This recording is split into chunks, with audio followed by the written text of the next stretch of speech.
Islam.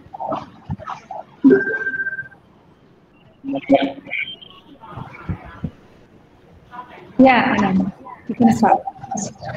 Okay. A very good morning and warm welcome to all of you. Today we have gathered here for the very exciting webinar on the life of Indian students in foreign countries, opportunities, job and scholarship. Now, firstly, I would like to tell something about the topic. Studying abroad can be a life-changing experience for students. From enhancing the global network to experiencing a new culture, the benefits of the education and career are significant. Given this, it's no wonder that the number of students earning a degree outside of their home countries has tripled over the past 25 years. So today we are going to discuss the opportunities that Indian students can have in the foreign land. Now, without further delay, I would like to take this opportunity on behalf of Institute of Pharmacy, Sri Ram Farooq Memorial University, and welcome our chief guest, respected Mohammad Yaqub Khan sir, who is a PhD scholar in Chung Yuan Christian University in Taiwan. We are grateful to him to accept our invitation and become the chief guest for today's webinar. Now, I would like to throw some light on the academic excellence of Yaqub sir.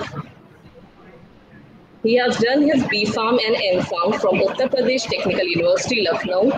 During his university education, he has published several research papers, review articles, and books on national and international level both. After that, he had worked in academics for 4 years. He is keen to research in the fields of nanomedicine, biomedical engineering, with a strong interest in drug discovery from natural resources. After that, he got an opportunity achieving a scholarship from the Ministry of Education, Taiwan, at Chung Yuan Christian University. He's also awarded Young Fellowship Award for his PhD project from the Ministry of Science and Technology, Taiwan. We welcome you, sir. Thank you, ma'am. Thank you for your kind gesture, and thank you, Manju ma'am, for providing me such a great platform to share my knowledge and my experience till now.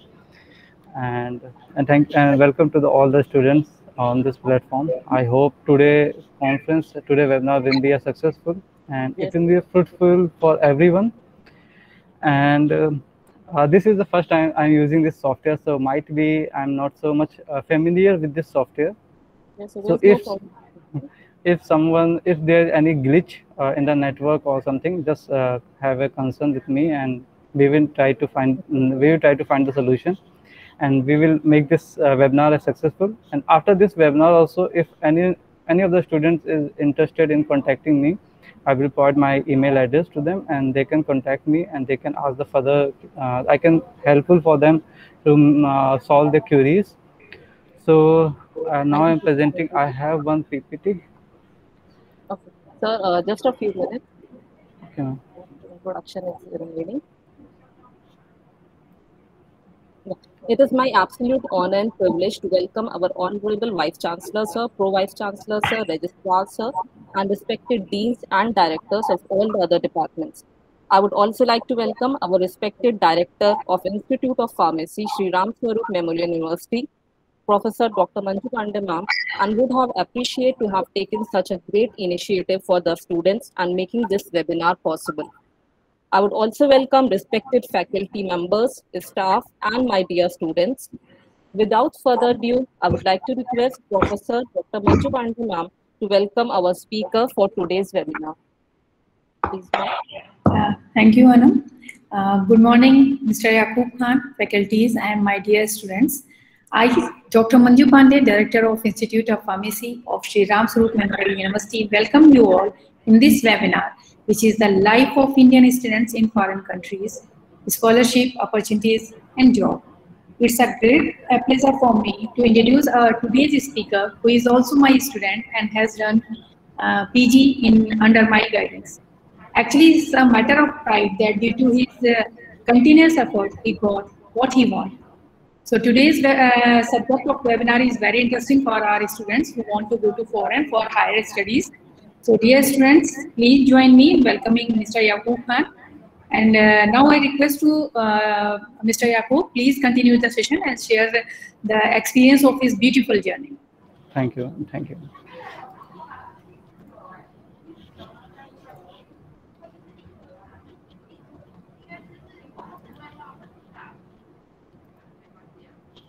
Is it visible? Yeah. Okay. Because this is first time I'm using this software, so I'm not very familiar with this. Should I continue English or ma'am Hindi? You can whatever, मतलब जिसमें भी आप comfortable हो, mix कर लीजिए तो बच्चे भी हमारे हाँ जी. हाँ मैम ठीक है. So I have done my masters from Azad and I have done my bachelor from Saroj. So now I am in the Taiwan and it has been around 2 years that I have been in Taiwan. मुझे 2 साल हो गए Taiwan में रहते हुए. So we are talking about the life of Indian student in foreign countries, and basically I am going to deal about the 3 sections: scholarship, opportunities, and job. So I just give a small introduction about myself. मैं अपने बारे में छोटा सा एक चीज़ बता देता हूँ. मेरा नाम मोहम्मद याकूब खान है एंड ये चाइनीज़ कैरेक्टर है क्योंकि ताइवान में चाइनीज़ बोली जाती है, तो चाइनीज़ कैरेक्टर मैं भी सीख रहा हूँ धीरे. और सिटीजनशिप मेरी इंडियन है. बाकी एजुकेशन मैंने सिटिक्स से एम फार्मा किया 2015 में. बैचलर बी फार्मा मैंने 2013 में किया है और 2009 में मेरा हाई स्कूल इंटर हुआ है, सीनियर सेकेंडरी स्कूल. और मेरी अचीवमेंट क्या क्या रही है? This is because of all the teachers hard working. I was not alone to achieve this all achievements, but it was the hard work from the teachers. So I just give all credits to my all teachers. And मैंने क्या क्या achieve किया है? मैंने MOE की scholarship achieve की है. ये गवर्नमेंट बेस्ड स्कॉलरशिप है ताइवान की, जो आपको यहाँ पे पढ़ने का मौका देती है और फाइनेंशियली आपको सपोर्ट करती है. दूसरी मुझे स्कॉलरशिप मिली मोस्ट भी ministry of science and technology है. ये जैसे अपने यहाँ UGC होती है वैसे ये मोस्ट है. इसने मुझे स्कॉलरशिप दी है मेरे प्रपोजल पे. मेरा जो प्रोजेक्ट वर्क है उस पर इसने मुझे स्कॉलरशिप दी है. सो इस टाइम मैं 2 स्कॉलरशिप का रेसिपिएंट हूँ. मुझे 2 स्कॉलरशिप मिल रही है, एक MOE की, एक मोस्ट की. इसके अलावा मैंने अभी तक 4 बुक्स पब्लिश की है. जो जर्मनी का एक पब्लिकेशन हाउस था, मैंने इंडिया में भी पब्लिकेशन हाउस पब्लिश की है. ये कॉस्मेटिक टेक्नोलॉजी पे बुक थी और अभी तक मैंने 8 रिव्यूज़ और 4 रिसर्च पेपर किए हैं. और beside that I have some others achievement also, just like student of the year में रहा हूँ, टी-शर्ट पेंटिंग में भी किया है, तो ये सब किया है. और वर्क एक्सपीरियंस पे मैं अभी PhD स्कॉलर हूँ CYCU में. और मेरे प्रोफेसर मिनहुआ छन हैं. इनके अंडर में बायोमेडिकल इंजीनियरिंग में this is the one of the branch of the pharmacy. ये फार्मेसी की एक ब्रांच है बायोमेडिकल इंजीनियरिंग. जैसे पेस मेकर होते हैं, इम्प्लांट्स होते हैं, डेंटल इम्प्लांट्स होते हैं, ये उन पे काम करते हैं. या आपकी जो एप्पल वॉच होती है, ये सब इसके अंदर बायोमेडिकल इंजीनियरिंग में आता है. और उसके अलावा मैंने असिस्टेंट प्रोफेसर भी वर्क किया है आज़ाद इंस्टीट्यूट में, शक्ति में और गांधी इंस्टीट्यूट में. और beside the academic field I have also worked in the industry. मैंने इंडस्ट्री में भी काम किया है as a quality executive in GMH में. और basically this was the die injection plant. और इंट्रोडक्शन के बाद मैं अपनी छोटी सी एक यूनिवर्सिटी के बारे में बता देता हूँ. ये मेरी यूनिवर्सिटी का लेआउट है. ये लाइब्रेरी है एक्चुअली. ये मेरी यूनिवर्सिटी ऐसी दिखती है.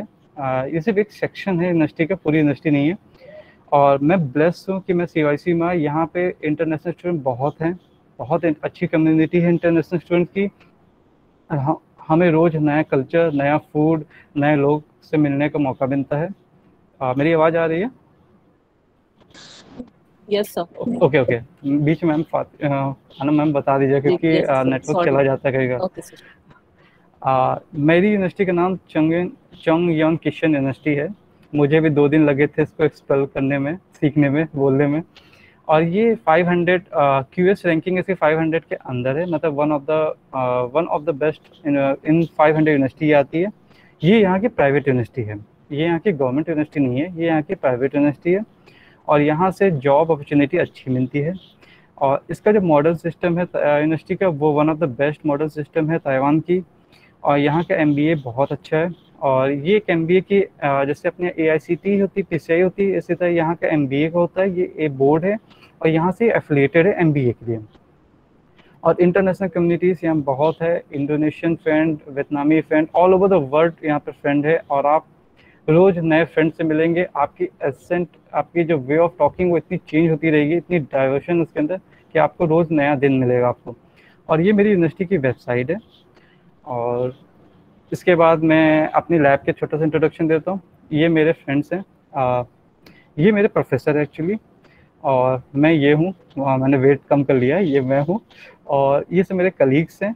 और इसमें मैक्सिमम ये हमारे जापान का है और ये हमारे चाइना के हैं और ये सब यहाँ लोकल हैं।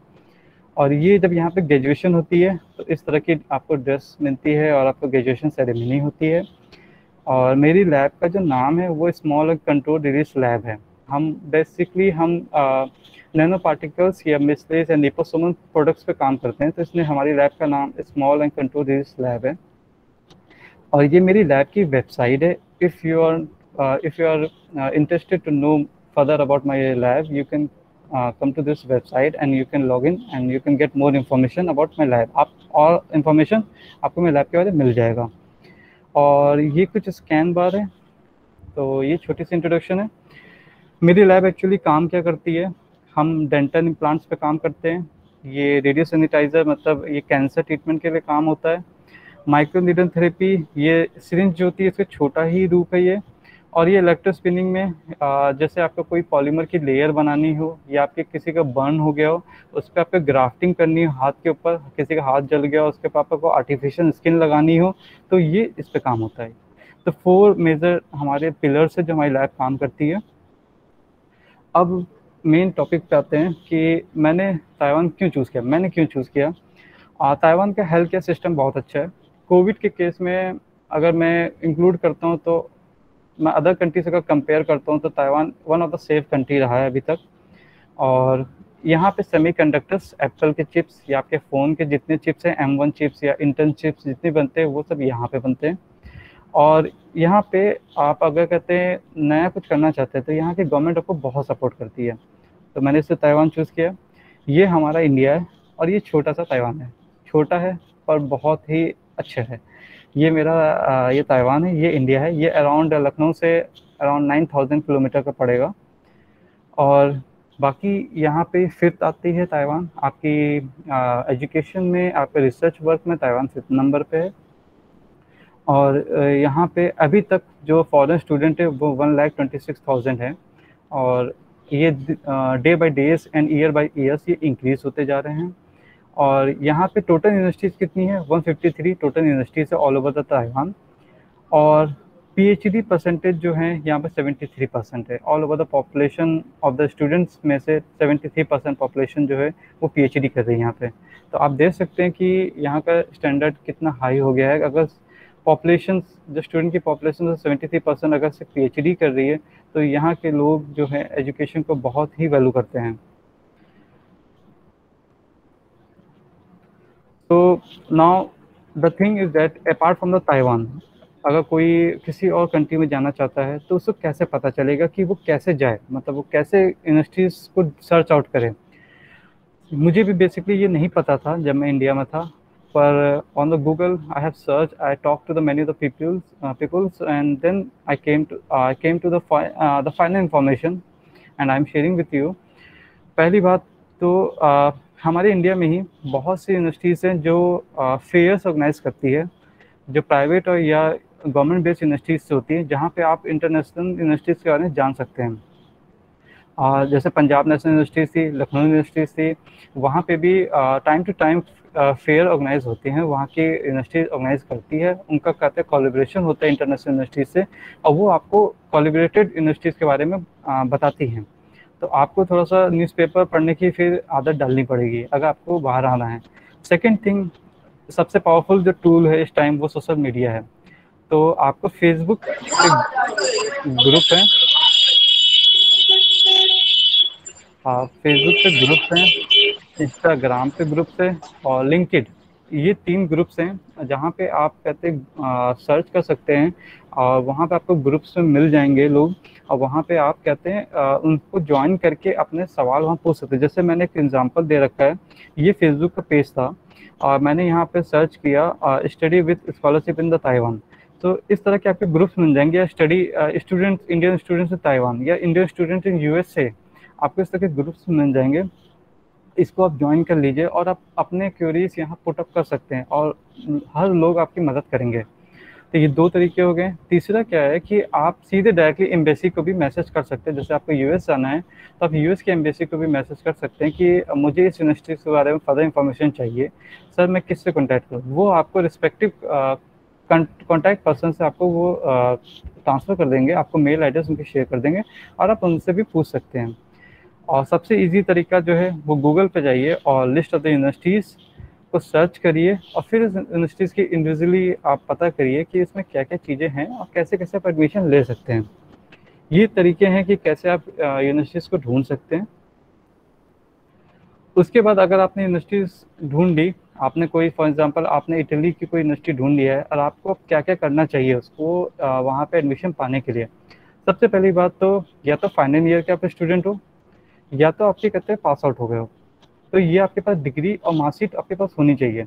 और उससे ज़्यादा इम्पॉर्टेंट आपके पास पासपोर्ट होना चाहिए। विदाउट पासपोर्ट आप नहीं अप्लाई कर सकते। अदर डॉक्यूमेंट में आपकी मार्कशीट हो गई, डिग्री हो गई, फ़ोटोज़ हो गई, आपकी स्टडी प्लान या बिजनेस आपका बैंक अकाउंट स्टेटमेंट, ये सब हो गया। और उसके बाद आपको कंट्री आपने सेलेक्ट कर ली है और उसके बाद आपको अपना बजट देखना है, क्योंकि अगर स्कॉलरशिप जैसे मुझे मिलती है तो मुझे स्कॉलरशिप तभी मिलेगी जब मैं यहाँ आ जाऊँगा, जब मैं यहाँ पे रजिस्ट्रेशन करा लूँगा तब मुझे स्कॉलरशिप मिलेगी। पर इंडिया से यहाँ आने तक के लिए आपको बजट आपको देखना पड़ेगा। आपको मिनिमम कुछ अमाउंट तो आपको अपनी पॉकेट में लेकर आना पड़ेगा, क्योंकि आपको आते ही स्कॉलरशिप नहीं मिलेगी। एटलीस्ट 15 डेज या 20 डेज का गैप होगा आपके आने के बाद, तब आपको यहाँ पे स्कॉलरशिप मिलने लगेगी। तो 15 या 20 डेज आपको सर्वाइव करने के लिए आपको अपने पॉकेट पे ही डिपेंड करना होगा। तो अगर आप यूएस जाते हैं, जैसे यूएस इस टाइम 75 और 72 इंडियन रुपीज़ चल रहा है, वन वहाँ का $1, तो आपको हिसाब से कन्वर्ट करके आपके पास आपके कुछ पैसे आपके पास होने चाहिए। तो आपको ये बजट ध्यान में रखना पड़ेगा। ये नहीं कि आपको स्कॉलरशिप मिल रही है तो सारा वो स्कॉलरशिप देंगे, नहीं, आपको मिलेगी पर कुछ वक्त के बाद। उसके बाद आप जब एप्लीकेशन आप भर रहे हैं यूनिवर्सिटीज़ का, तो उस टाइम 2 एप्लीकेशन आते हैं, या तो पेड होगी या तो अनपेड एप्लीकेशन फ़ीस होगी। मैक्सिमम यूनिवर्सिटीज़ जो गवर्नमेंट फंडेड है या प्राइवेट भी हैं, पर वो किसी से सपोर्टिंग में है तो वो आपको अनपेड एप्लीकेशन फ़ीस देती है। आपको वहाँ पे एप्लीकेशन फॉर्म भरने का कोई पैसा नहीं देना पड़ेगा, फ्री ऑफ कॉस्ट में होता है। पर कुछ यूनिवर्सिटीज़ होती हैं जैसे हार्वर्ड हो गई, ऑक्सफोर्ड हो गई, वहाँ पे मिनिमम एक एप्लीकेशन फ़ीस है, वो आपको पे करना पड़ेगा एप्लीकेशन फ़ीस एप्लीकेशन देने के लिए। तो ये आप चेक कर लीजिए। और इंडिया में जैसे अपने यहाँ होता है साल में एक बार एडमिशन होता है, बाहर ऐसा नहीं होता। हमारे यहाँ फॉल या स्प्रिंग सीज़न चलता है और इन दोनों सीज़न में ही एडमिशन होते हैं। मतलब विद इन द 1 ईयर आपको 2 टाइम मौका मिलेगा एडमिशन लेने का। एक टाइम आपका आएगा लगभग करीब फरवरी के टाइम और एक टाइम आपका आएगा अप्रॉक्स सितंबर के टाइम। तो आप एक ही साल के अंदर 2 बार एलिजिबल हो सकते हैं सेम ही कोर्स में एडमिशन पाने के लिए। ये वन ऑफ द बेनिफिट है यहाँ पे। और उसके बाद आपने सबको सेलेक्ट कर लिया, आपने यूनिवर्सिटी देख लिया, आपने कंट्री भी देख लिया, आपने अपना बजट भी तैयार कर लिया। सबसे मेन चीज़ इंग्लिश प्रोफिशिएंसी टेस्ट आपका आएगा। आपको टॉफल या आइल्स या पीटीई भी एक है, और इसके अलावा भी कुछ हैं जैसे ऑक्सफोर्ड्स के आते हैं, कैम्ब्रिज के भी आते हैं। आपको इसमें इंग्लिश प्रोफिशिएंसी टेस्ट देना पड़ेगा। और बैंड का मतलब जो आपका स्कोर कार्ड आएगा, जो रिजल्ट आएगा, उसमें जो मार्क्स आएंगे वो आपको अपनी यूनिवर्सिटी के हिसाब से डिसाइड करना पड़ेगा। क्योंकि जैसे आप कैम्ब्रिज का देखते हैं, कैम्ब्रिज यूनिवर्सिटीज़ का, तो आउट ऑफ 10 उनको मिनिमम 8 या 8.5 चाहिए होता है, और मेरी यूनिवर्सिटीज़ को मिनिमम 7 चाहिए होता है। तो अगर अपने टॉफल आप 7 लाते हैं और आप कैम्ब्रिज के अप्लाई करते हैं तो मे भी हो सकता है आपका चांस जो है एडमिशन का वो डिक्रीज़ हो जाए। तो इस वजह से आपको ये भी चेक करना पड़ेगा यूनिवर्सिटी की वेबसाइट पे कि वहाँ पे इंग्लिश प्रोफिशिएंसी टेस्ट कितना स्कोर मांगा है उन्होंने। उसके बाद आपने इतनी चीज़ें चेक कर ली, फिर आपको क्या क्या डॉक्यूमेंट रेडी करने हैं। आपको अपनी डिग्री रेडी करनी है, मार्कशीट, एटलीस्ट फाइनल ईयर की मार्कशीट हो। अगर ना हो आपके पास, अभी आप परस्यूइंग में ही आपका ये है कि मेरा विद इन द 1 मंथ या विद इन द 2 मंथ मेरा कंप्लीट हो जाएगा, तो आपके पास कॉलेज के या यूनिवर्सिटी से एक एनओसी होनी चाहिए। और बिसाइड दैट आपके पास 7 सेमेस्टर तक की मार्कशीट होनी चाहिए।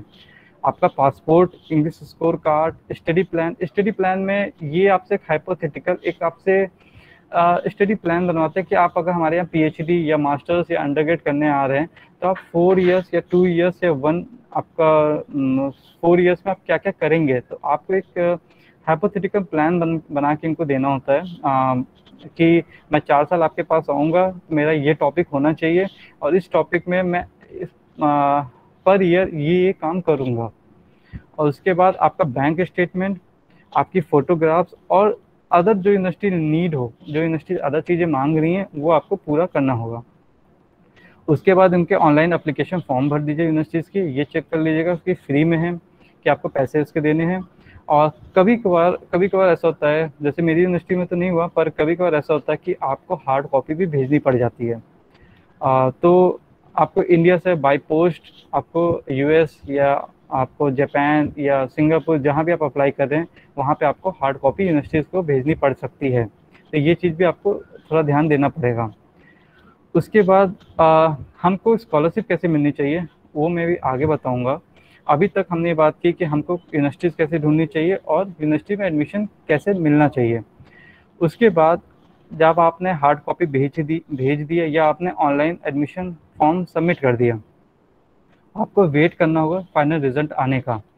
और इसी बीच में मैं आपको बता देता हूँ कि इंग्लिश प्रोफिशिएंसी टेस्ट क्या होता है, क्योंकि बहुत से लोगों को नहीं पता है। इवन मुझे भी अपने बैचलर्स और मास्टर टाइम पे नहीं उतना पता था। बेसिकली 3 इंग्लिश प्रोफिशिएंसी टेस्ट है जो all over the world accepted है। एक टॉफल होता है, एक आइल्स होता है, पीटी होता है, तीनों एक ही होते हैं, बस इनकी जो ऑर्गेनाइजेशन है जिनको कंडक्ट करती है उनका नाम अलग अलग है, इस वजह से इनका नाम भी अलग अलग हो गया है। बाकी इनका जो फॉर्मेट है, इनका जो स्ट्रक्चर है वो सेम ही है। इन तीनों में क्या क्या चीज़ें आती हैं, आपको लिसनिंग आएगी, रीडिंग आएगी, स्पीकिंग आएगी और राइटिंग आएगी। लिसनिंग में आपको एक ऑडियो सुनाया जाएगा इंग्लिश में, और उस ऑडियो सुनने के बाद आपको या तो उसको राइट करना होगा या तो आपको कहते हैं सामने बैठे हुए इंटरव्यूअर को बताना होगा।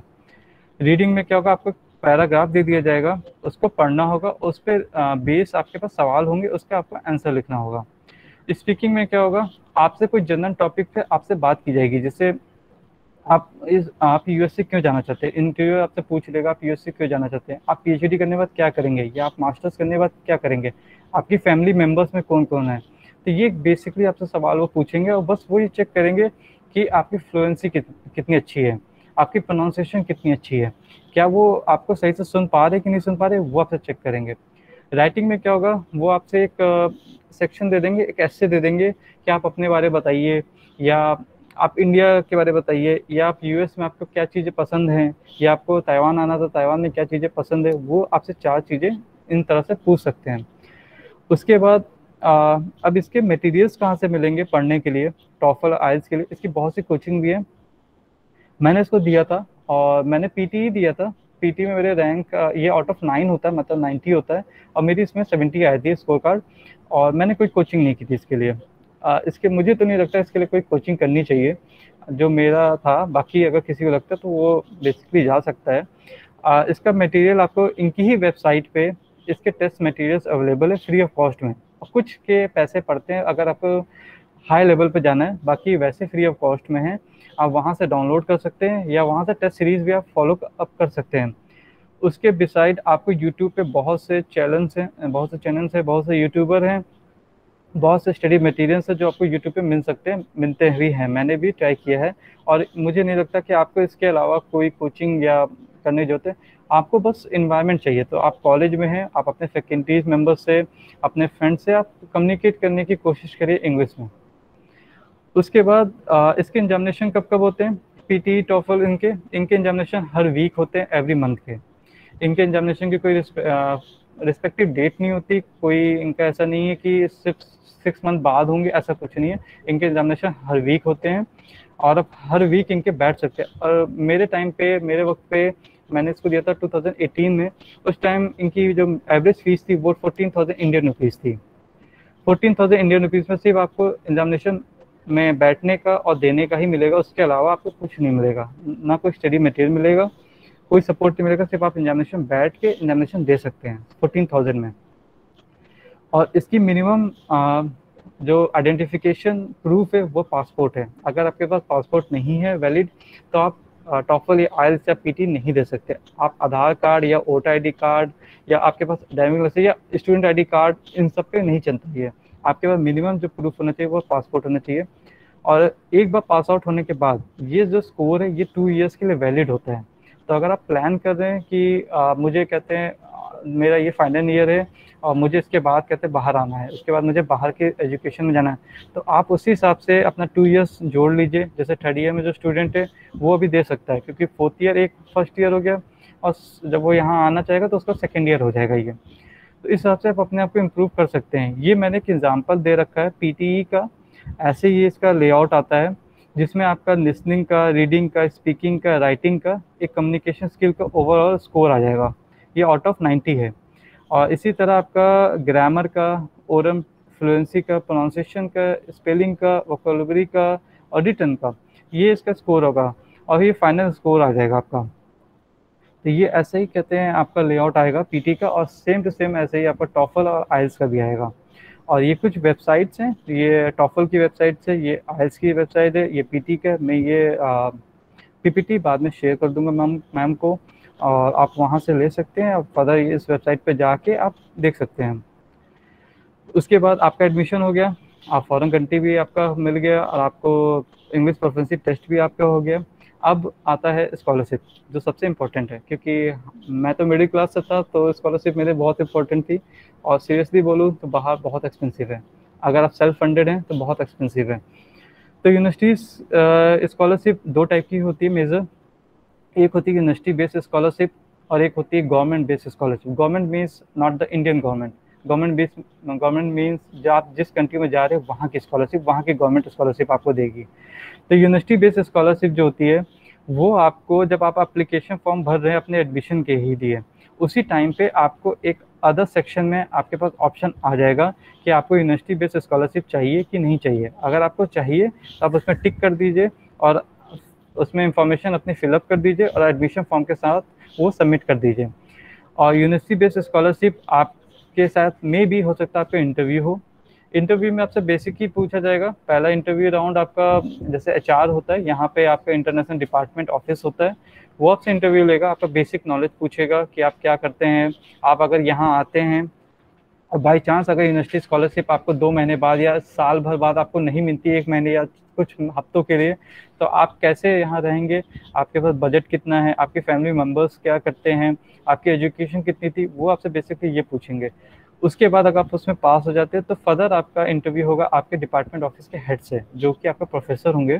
वो आपसे आपके सब्जेक्ट रिलेटेड आपकी बात करेंगे कि आप हमारे पास आते हैं, हमारी लैब ये काम करती है, और आप अगर हमारी लैब में आते हैं तो आप क्या क्या काम कर सकते हैं, आपकी एक्सपर्टीज़ क्या क्या है, आपको अभी तक क्या क्या पता है। तो आपको जो पता है, जो सच्चाई है, वही बताइएगा। ये मत कहिएगा कि मुझे ये भी पता है वो भी पता है। इम्प्रेस करने की कोई जरूरत नहीं, जो आपको आता है वही करिएगा। नहीं तो यहाँ पे एक बार एडमिशन होने के बाद लोग वापस भी जाते हैं। तो अगर आपको वापस जाना पड़ गया तो आपको बहुत खर्चा भी लगेगा और आपका खुद का कॉन्फिडेंस खत्म हो जाएगा। उसके अलावा आपसे यूनिवर्सिटी बेस्ड स्कॉलरशिप में रिज्यूम भी मांगेंगे और सब्जेक्टिव नॉलेज भी आपका रहेगा, आपका मार्कशीट और आपकी अदर चीज़ें भी सबमिट होगी। और यूनिवर्सिटी बेस्ड स्कॉलरशिप जो होती है वो डिपार्टमेंट या लैब से वेरिएशन भी होती है। फॉर एग्जांपल जैसे मैं बायोमेडिकल इंजीनियरिंग में हूँ तो मे भी हो सकता है मुझे पर मंथ 50,000 इंडियन रुपीज़ मिले, और पर अगर मेरा कलीग है वो किसी और डिपार्टमेंट ऑफिस में है, फॉर एग्जांपल वो बायोटेक्नोलॉजी में, तो मे भी हो सकता है उसका 40,000 इंडियन रुपीज़ हो। तो ऐसा सेम नहीं होता है, यूनिवर्सिटी बेस्ड स्कॉलरशिप में वेरिएशन होती है। तो ये एक ऑप्शन है यूनिवर्सिटी बेस्ड का। और फिर गवर्नमेंट बेस्ड स्कॉलरशिप में अगर हम आते हैं तो गवर्नमेंट बेस्ड स्कॉलरशिप जो है वो आपको एडमिशन फॉर्म, जो आप यूनिवर्सिटीज़ के लिए एडमिशन फॉर्म भर रहे हैं उसके अलावा आपको भरना था, ये साथ में नहीं आती है। इसको आपको कहाँ से मिलेगा? ये आपको मिलेगा, जो most of the government scholarship है वो गवर्नमेंट की एम्बेसी की वेबसाइट पे है। फॉर एग्जांपल अगर आप इटली आना चाहते हैं तो जब आप इटली की यूनिवर्सिटी का फॉर्म भर रहे हैं तो उस टाइम आपको ये एप्लीकेशन फॉर्म इटली की यूनिवर्सिटी की वेबसाइट पे नहीं मिलेगा, ये आपको इटली एम्बेसी पे जाना पड़ेगा, जो इंडिया में है, जो इंडिया में इटली की एम्बेसी है उसकी वेबसाइट पे जाना पड़ेगा। वहाँ पे आपको इटालियन गवर्नमेंट की स्कॉलरशिप के बारे में इंफॉर्मेशन मिलेगी, आपको वहाँ पे अप्लाई करना होगा।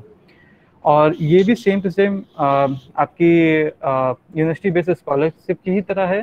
ये भी क्या करेगी, आपका इंटरव्यू लेगी, आपका रिज्यूम कहते हैं देखेंगे, आपका सब्जेक्टिव नॉलेज होगा, उस पर आपको बेसिस पे ही स्कॉलरशिप मिलेगी। और इसमें यूनिवर्सिटी स्कॉलरशिप से एक बेनिफिट है, बेनिफिट ये है कि जो इसमें अमाउंट होता है वो फिक्स होता है। जैसे आप पीएचडी के लिए आ रहे हैं और आपसे ये बोला गया है, एम्बेसी ने बोला कि हम आपको 50,000 इंडियन रुपीज़ हर महीना आपको देंगे आपके खर्चे के लिए, आपके एक्सपेंसिव के लिए। तो ये 4 साल तक आपको कंटिन्यूसली आपको हर मंथ 50,000 मिलता रहेगा। पर यहाँ पे है कि जो स्कॉलरशिप की इवोल्यूशन है वो हर ईयर होता है, कहीं कहीं 6 मंथ पे भी होता है, पर मेजर हर ईयर पे होता है। तो ऐसा मत सोचिएगा कि आपको एक बार यूनिवर्सिटी की या गवर्नमेंट स्कॉलरशिप मिल गई है तो हमेशा 4 इयर्स या 2 इयर्स के लिए हो गई पक्की, ऐसा कुछ नहीं है। आपके एकेडमिक इवोल्यूशन होते रहेंगे, वो आप जैसे पास आउट करते रहेंगे सब्जेक्ट, आपका जैसा परफॉर्मेंस रहेगा वो ऑटोमेटिकली इंटरनेशनल जो ऑफिस है यहाँ का वो अपनी इंफॉर्मेशन आपका पूरा बाइंड अप बना के वो रिस्पेक्टिव एम्बेसी को या अपनी गवर्नमेंट को भेज देगी।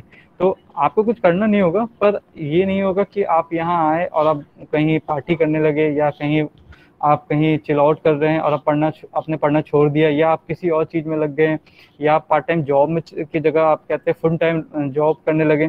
तो उस टाइम पे क्या होगा, एम्बेसी को पता चल चुका होगा कि आप यहाँ पढ़ाई नहीं कर रहे हैं, वो आपको यहाँ से डिपोर्ट कर देंगे तुरंत के तुरंत।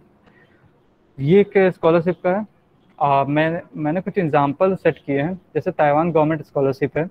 ये क्योंकि मुझे ताइवान की मिल रही है तो मैंने ताइवान क्या किया है, ये इंडियन है, ये IN मतलब इंडिया, ये ताइवान एम्बेसी है इंडिया में, उसकी वेबसाइट पे आपको स्कॉलरशिप के बारे में मिलेगा। ये 5 स्कॉलरशिप है, ताइवान स्कॉलरशिप प्रोग्राम। ये चाइनीज़ अगर किसी को सीखना है तो ये उसके लिए स्कॉलरशिप है। ये स्टूडेंट एक्सचेंज, जैसे अभी आप अगर मेरी यूनिवर्सिटी और आपकी यूनिवर्सिटी के बीच में अगर कोलैबोरेशन हो जाता है इन द फ्यूचर, तो अगर आप आते हैं यहाँ मेरी लैब में अगर काम सीखने के लिए, कुछ एक्सपीरियंस पाने के लिए, एक्सचेंज स्टूडेंट बन के, तो गवर्नमेंट ऑफ ताइवान जो है वो उसके लिए सपोर्ट करती है। ये जैसे हम PhD स्कॉलरशिप या मास्टर स्कॉलरशिप के लिए अगर आप रिसर्च काम कर रहे हैं तो ये उसके लिए स्कॉलरशिप है, और ये दूसरी एक टाइप की और स्कॉलरशिप है।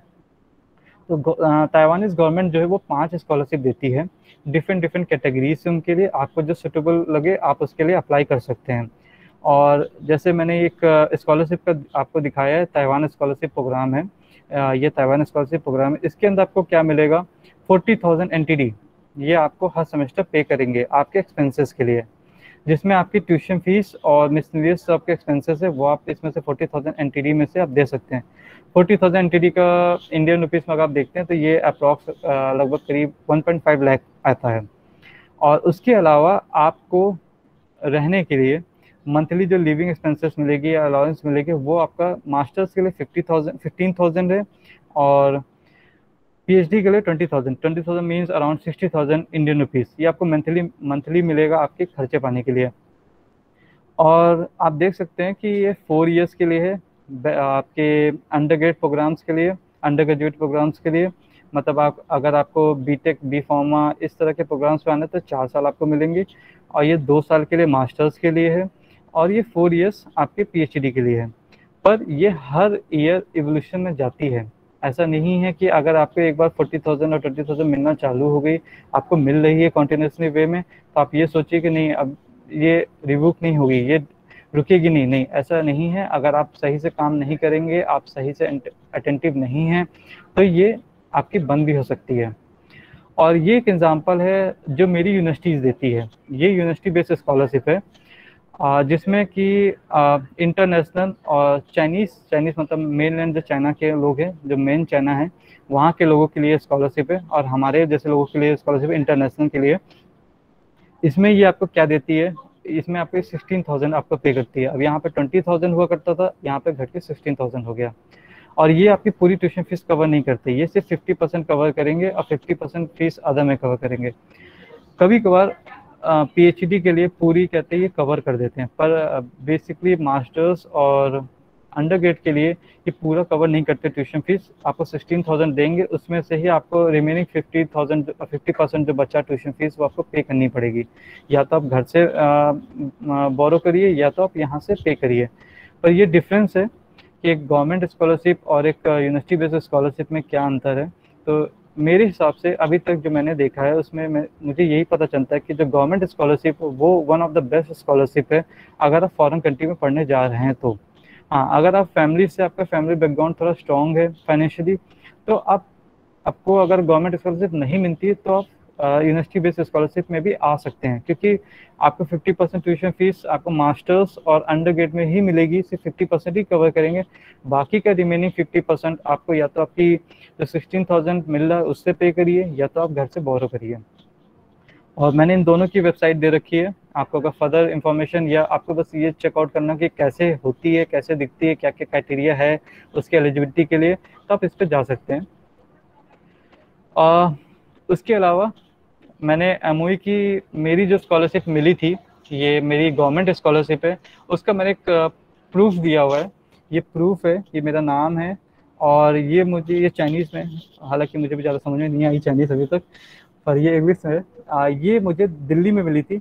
ये आपके Taipei economic and culture centre है, ये एम्बेसी का नाम है ताइवान की जो दिल्ली में है। तो जो भी गवर्नमेंट स्कॉलरशिप आप अप्लाई करेंगे वो अपनी ही इंडिया में जो एम्बेसी है फॉरेन कंट्री की उसकी वेबसाइट पे ही अप्लाई करेंगे।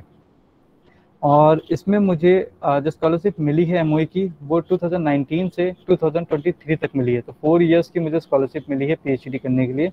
ये एक प्रूफ है और मुझे 18 जुलाई से मिलना चालू हुई है, मतलब इस टाइम मुझे अवार्ड हो गई थी।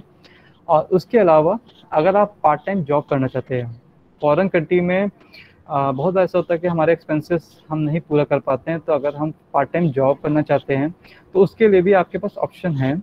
पर आप फुल टाइम जॉब नहीं कर सकते एज ए स्टूडेंट, आप पार्ट टाइम ही कर सकते हैं, जिसमें आप या तो बैचलर हो या तो मास्टर्स हो या तो पीएचडी आप स्कॉलर हो। तो इसमें कुछ आपके डॉक्यूमेंट रिक्वायर्ड हैं, वो आप देख लीजिएगा, मैं आपको सेंड कर दूंगा। और इसमें मेजर चीज़ जो है, आपको सिर्फ 16 घंटे ही 16 working hours per week winter summer vacation छोड़ के आपको काम करने की यहाँ पे परमिशन है। पार्ट टाइम का मतलब ये नहीं कि आप सैटरडे संडे पूरे दिन काम कर रहे हैं, नहीं, ऐसा नहीं कर सकते आप जहाँ 16 घंटे के ऊपर आपने काम करना चालू किया आपको फाइन लग जाएगा यहाँ पे। ये सिर्फ ताइवान नहीं, इवन यूएस हर कंट्री का ये नियम है। और फाइन भी क्या है, 30,000 से 1,50,000 एनटीडी, आप इसका 3 गुना बढ़ा लीजिए, इतना कहते हैं इंडियन रुपीज़ में आपका फाइन लग सकता है अगर आप 16 वर्किंग आवर्स से ऊपर जाते हैं। तो ग्रीडी मत बनिए, स्टूडेंट रहिए और स्टूडेंट की तरह काम करिए और अपने देश का नाम मत खराब करिए। तो एक चीज़ ये है। और जो पर आवर की जो सैलरी है जो यहाँ पे है आपका ताइवान में है, वो अराउंड 500 और 400 पर आवर है। आप अगर स्टूडेंट है, आप पार्ट टाइम जॉब करते हैं यहाँ पे ताइवान में, तो आपको 400 इंडियन रुपीज़ जो है पर आवर के हिसाब से पे होगा, प्लस आपको फूड भी मिलेगा। अगर आप रेस्टोरेंट में काम करते हो तो आपको फूड फ्री ऑफ कॉस्ट मिलेगा, अगर आप कहीं और काम करते हो तो उस हिसाब से आपको बेसिक बेनिफिट्स मिल जाएंगे वहाँ पे। और ये जो है ये प्लस माइनस होता है हर कंट्रीज़ के अकॉर्डिंग, मे बी यूएस में इससे इंक्रीमेंट भी हो सकता है, ये हर कंट्री का वेरिएशन है। तो उसके बाद आपने यूनिवर्सिटी ढूंढ ली, आपने यूनिवर्सिटी एडमिशन भी आपका हो गया, आपको स्कॉलरशिप भी मिल गई, गवर्नमेंट स्कॉलरशिप हो गई या यूनिवर्सिटी बेस्ड स्कॉलरशिप हो गई। अगर आप यूनिवर्सिटी बेस्ड स्कॉलरशिप हैं, आपके पैसे नहीं थे, आपने पार्ट टाइम जॉब भी कर लिया, 16 आवर्स के अंडर में रह के आपने पार्ट टाइम जॉब किया है, आपको 400 इंडियन रुपीज़ के हिसाब से पेमेंट भी हो गई है। और अगर आपने 16 आवर्स के ऊपर आपने जॉब की तो आप हो सकते हैं डिपोर्ट भी हो जाएं और फाइन के साथ हो जाएं। अब आपकी ग्रेजुएशन हो गई, आप मास्टर्स आपकी कंप्लीट हो चुकी है, पीएचडी आपकी कंप्लीट हो चुकी है, और आप ये सोच रहे हैं कि मैं आगे क्या करूं। तो उसके लिए जो यहाँ अपॉर्चुनिटीज़ मुझे दिखती है, पहली अपॉर्चुनिटी दिखती है आप अपनी डिग्री को अपग्रेड कर सकते हैं। फॉर एग्जांपल आपने मास्टर कंप्लीट की यूएसए से, फॉर एग्जांपल आपने ऑक्सफोर्ड यूनिवर्सिटी से आपने मास्टर कंप्लीट की और आप चाहते हैं कि मैं उसी यूनिवर्सिटीज़ में या उसी लैब के अंदर ही मैं फिर से कंटिन्यूसली मैं पीएचडी कर लूँ, तो ये एक ऑप्शन आपके पास रहेगा हमेशा। हाँ, आपके कहते कनेक्शन, आपके लिंक्स अच्छे, प्रोफेसर्स अच्छे होने चाहिए। लिंक्स से मतलब पर्सनल लिंक्स नहीं है, मतलब प्रोफेशनल वे से आपके लिंक्स अच्छे होने चाहिए। आपकी हार्ड वर्किंग और स्मार्ट वर्किंग इमेज होनी चाहिए। और अगर प्रोफेसर आपके कंसिडर करते हैं तो आप आगे कंटिन्यू भी कर सकते हैं उसी यूनिवर्सिटीज़ में, या आप दूसरी यूनिवर्सिटी सेम नेशन में, यूएस में ही, ऑक्सफोर्ड की जगह कैम्ब्रिज में भी ट्राई कर सकते हैं। और पर यहाँ पे आपको स्कॉलरशिप के लिए और एडमिशन के लिए आपको फिर से अप्लाई करना पड़ेगा। स्कॉलरशिप, अगर गवर्नमेंट स्कॉलरशिप के लिए आप अप्लाई कर रहे हैं तो आपको यूएस में रह के यूएस की वेबसाइट पे नहीं अप्लाई करना है, आपको इंडिया की जो यूएस एम्बेसी है उनकी वेबसाइट पे जाके गवर्नमेंट स्कॉलरशिप फिर से अप्लाई करनी पड़ेगी। और मे भी हो सकता है आपको डॉक्यूमेंट भी यूएस से जो इंडिया में एम्बेसी है यूएस की, वहाँ पे आपको सेंड करना पड़े हार्ड कॉपी में। पर अगर आप यूनिवर्सिटी बेस्ड स्कॉलरशिप में हैं तो आपको इंडिया कुछ नहीं सेंड करना है, तो आपको डायरेक्टली वहाँ पे एडमिशन फॉर्म भरते टाइम ही आपके पास ऑप्शन आ जाएगा यूनिवर्सिटी बेस्ड स्कॉलरशिप की। आप उसी टाइम वहाँ पे एप्लीकेशन फॉर्म में ही यूनिवर्सिटी बेस्ड स्कॉलरशिप के लिए मार्क कर दीजिए और आपको यूनिवर्सिटी स्कॉलरशिप जो है वो मिलने लगेगी। आपको इंडिया या एम्बेसी से कोई भी मतलब नहीं रह जाएगा। तो ये एक ऑप्शन है।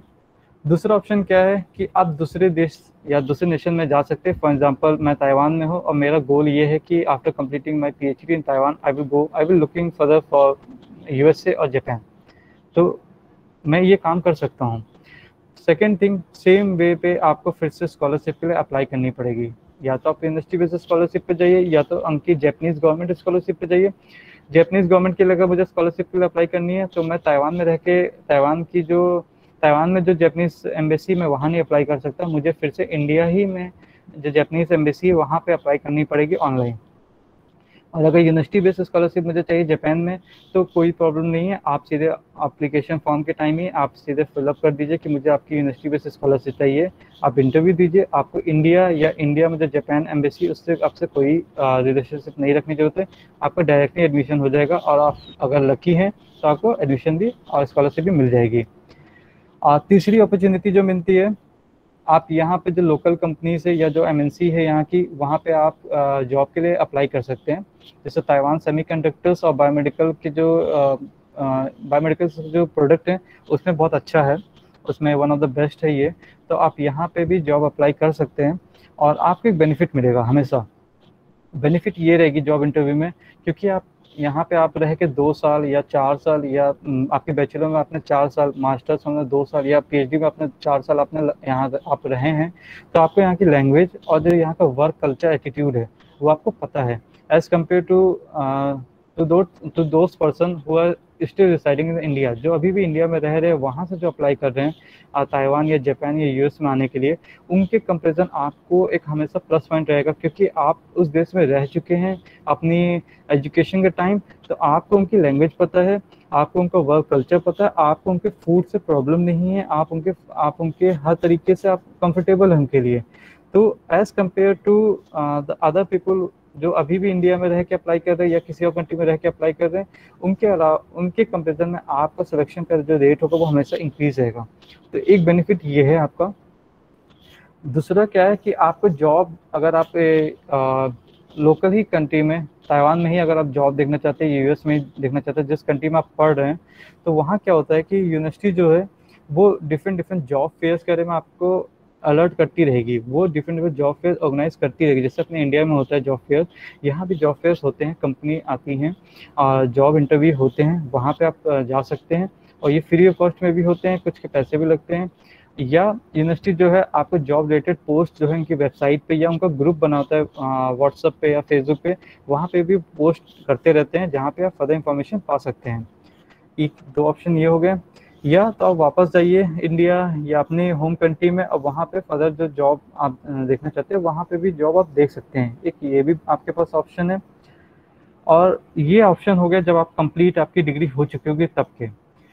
पर एजुकेशन करते टाइम, जैसे मैं पीएचडी कर रहा हूँ या कोई मास्टर्स कर रहा है या कोई अंडरग्रेड कर रहा है, अगर उस टाइम वो कुछ काम करना चाहे जैसे समर वेकेशन या विंटर वेकेशन पे, तो वो इंटर्नशिप के रूप में भी काम कर सकता है। या तो सेम नेशन में जैसे अब यूएसए में आप अपनी मास्टर्स कंप्लीट कर रहे हैं, आप यूएसए में रह के अपनी मास्टर्स कर रहे हैं, और अगर आप उस टाइम इंटर्न करना चाहते हैं फॉर एग्जांपल गूगल से या माइक्रोसॉफ्ट से, तो आप अपनी समर वेकेशन या विंटर वेकेशन में इंटर्न कर सकते हैं। और इसके लिए इंफॉर्मेशन आपकी यूनिवर्सिटी भी ऑर्गेनाइज करती है जॉब फेयर्स इस तरह के इंटर्न्स के लिए भी, या आप उनकी वेबसाइट पे जाके गूगल्स की या माइक्रोसॉफ्ट पे वहाँ जाके भी अप्लाई कर सकते हैं। तो बात यह है कि आपको अलर्ट रहना की ज़रूरत है। अगर आप अटेंटिव नहीं है तो यहाँ आपकी कोई केयर नहीं करेगा। जैसे हमारे इंडिया में होता है कि टीचर्स, इतने रिस्पेक्टिव टीचर्स, हमारे इतने अच्छे टीचर्स हैं, वो हम लोग पीछे रहते हैं कि बेटा ये कर लो, बेटा ये कर लो, और हम नहीं ध्यान देते। ये चीज़ है फैक्ट, मैंने भी अपने एजुकेशन टाइम पे किया है। पर यहाँ पे टीचर्स सिर्फ आपको आएंगे, पढ़ाएंगे, बाकी उनसे कोई मतलब नहीं। आप अगर पढ़ते हैं तो ठीक है, नहीं पढ़ते तो वो आपकी हेडेक है। ये सिर्फ पढ़ाएंगे, चले जाएंगे, बाकी चीज़ें सब आपको ही ढूंढनी है, जॉब आपको ही ढूंढनी है, एट द एंड आपको ही अपने आप से मैनेज करना है चीज़। हाँ, टीचर सपोर्टिंग है, ऐसा नहीं कि नहीं सपोर्टिंग है, पर फर्स्ट स्टेप जो है वो आपको ही लेना है। उसके अलावा एजुकेशन टाइम आप टीचिंग असिस्टेंट का मतलब यहाँ पे क्या है कि अगर आप मास्टर कर रहे हैं या पीएचडी कर रहे हैं या अंडरग्रेड कर रहे हैं और आपके प्रोफेसर के ऊपर 4 या 5 सब्जेक्ट का बर्डन है, तो प्रोफेसर को बहुत बार क्योंकि यहाँ पे जो पढ़ाई होती है पावर पॉइंट्स होती है, यहाँ पे अपने यहाँ बोर्ड और वो सिस्टम नहीं चलता है, तो यहाँ पे पावर पॉइंट पे ही पढ़ाई होती है, स्लाइड्स बनानी होती है, आपको प्रोजेक्टर से ही आप पढ़ेंगे, जैसे स्मार्ट क्लास होती है वो यहाँ पे सिस्टम है। तो बहुत बार टीचर को हेल्प चाहिए होती है स्टूडेंट की उनके टीचिंग असिस्टेंट बनने के लिए, ताकि आप उनको प्रोफेशनली सपोर्ट कर सके उनके एजुकेशन में। आप उनके लिए स्लाइड बना सके, या उनके लिए अटेंडेंस का सिस्टम कर सकें, या बच्चों की कॉपी आप चेक कर सकें।